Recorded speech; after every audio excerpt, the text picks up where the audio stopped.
શ્રી પ્રમુખ એજ્યુકેશનમાં તમારું સ્વાગત છે। આજે ધોરણ 7 પ્રેક્ટિસ વર્ક પ્રકરણ 6 ત્રિકોણ અને તેના ગુણધર્મો સ્વાધ્યાય 6.2 તેનો પ્રશ્ન ત્રીજો। નીચેના પ્રશ્નોના જવાબ આપો।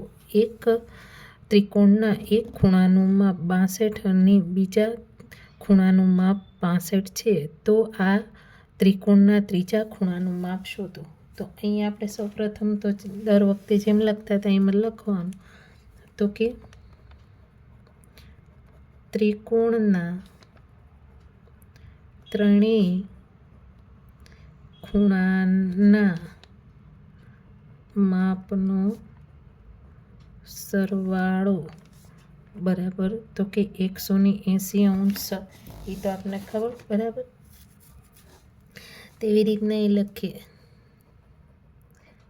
ત્રિકોણના બે ખૂણાઓના માપ તો કે 62 અંશ અને 65 અંશ છે, માટે ત્રિકોણના ત્રીજા ખૂણાનું માપ બરાબર તો આપણે 180 અંશ તો આખું ખૂલ છે એ તો આપને ખબર જ છે, તો બરાબર એમાંથી આપણે બાદ કરી નાખવાનું। તો બે ખૂણાઓના માપનો સરવાળો બરાબર 180 અંશ માઇનસ તો આપણી પાસે 62 અંશ પ્લસ 65 અંશ છે બરાબર। તો 180 અંશ માઇનસ આ બંનેનો આપણે સરવાળો કરવાનો, તો 127 અંશ। 180 અંશમાંથી 127 અંશ બાદ કરી નાખીએ તો આપને મળશે 53 અંશ બરાબર। તો અહીંયા આપણે લખી શકીએ આ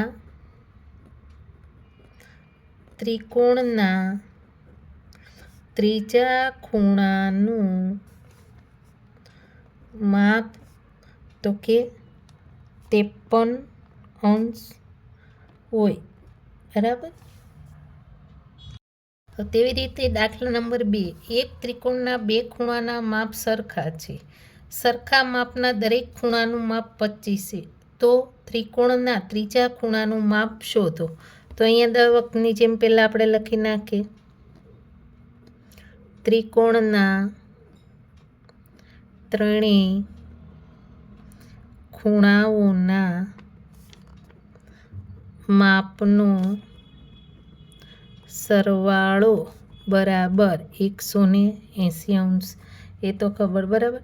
પછી અહીંયા શું કીધું છે સરખા છે, તો પછી સરખા માપના દરેક ખૂણાનું માપ 25। સરખા માપના કેટલાક છે તો કે બે ખૂણા, તો બે ખૂણાના માપ આપને ખબર છે, તો અહીંયા લખી નાખીએ કે ત્રિકોણના બે ખૂણાઓના માપ સરખા છે તો કેટલા છે તો કે 25 અંશ અને 25 અંશ છે બરાબર। એટલે બેના સરખા થઈ ગયા, માટે ત્રિકોણના ત્રીજા ખૂણાનું માપ બરાબર 180 અંશમાંથી બે ખૂણાઓના માપનો સરવાળો તો 180 અંશ માઇનસ બે માપ છે તો કે 25 અંશ વત્તા 25 અંશ। 180 અંશ માઇનસ 25 વત્તા 25 તો આપણે ખબર છે 50 અંશ થાય, તો 180 અંશમાંથી 50 અંશ બાદ કરી નાખીએ બરાબર। 180માંથી 50 અંશ બાદ કરીએ તો આપને મળે 130 અંશ। તો અહીંયા લખીએ કે ત્રિકોણના ત્રીજા ખૂણાનું માપ 130 અંશ હોય બરાબર। હવે અહીંયા આપણે ત્રીજા એક કાટકોણ ત્રિકોણમાં એક ખૂણાનું માપ 38 છે, તો કાટકોણ સિવાયના ત્રીજા ખૂણાનું માપ શોધો. તો અહીંયા આપણે પહેલાં તો કહી દીધું છે કે કાટકોણ ત્રિકોણ છે, એટલે કાટકોણ ત્રિકોણમાં આપણે કેટલા થાય એ તો આપણે ખબર છે, બરાબર. તો આપણે લખી નાખીએ કાટકોણ ત્રિકોણમાં એક ખૂણાનું માપ તો કે 90° હોય, બરાબર. કાટકોણમાં એક તો ફિક્સ છે અને એક આપને આપ્યું છે, કેટલું છે તો કે બીજો એક ખૂણાનું માપ તો કે 35° છે. તો હવે આપણે ત્રીજા ખૂણાનું માપ શોધવાનું છે. તો અહીંયા લખી નાખીએ ત્રિકોણના ત્રણેય ખૂણાઓના માપનો સરવાળો બરાબર તો કે 180° થાય. આપણે આખો બધું આમ 180 પર જ ચલાવવાનું, બરાબર. તો લખીએ માટે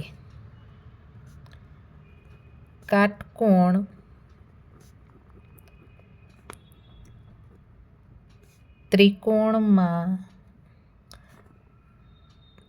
ત્રિકોણના બીજા ખૂણાનું માપ બરાબર, એટલે કે આપણે બે તો આપેલા છે, એટલે આ બીજા લખીએ, શોધવાનો છે, બરાબર. ત્રીજા લખી નાખીએ. હાલો, અહીંયા ત્રીજાનું લખ્યું છે ને એટલા માટે. તો કે ત્રીજા ખૂણાનું માપ બરાબર તો કે 180° માઇનસ, બરાબર. તો અહીંયા આપણે શું કરવાનું છે, તો આપણે એક માપ તો આપેલું છે, બરાબર છે. એક કયું આપ્યું તો કે 90° વત્તા 35°.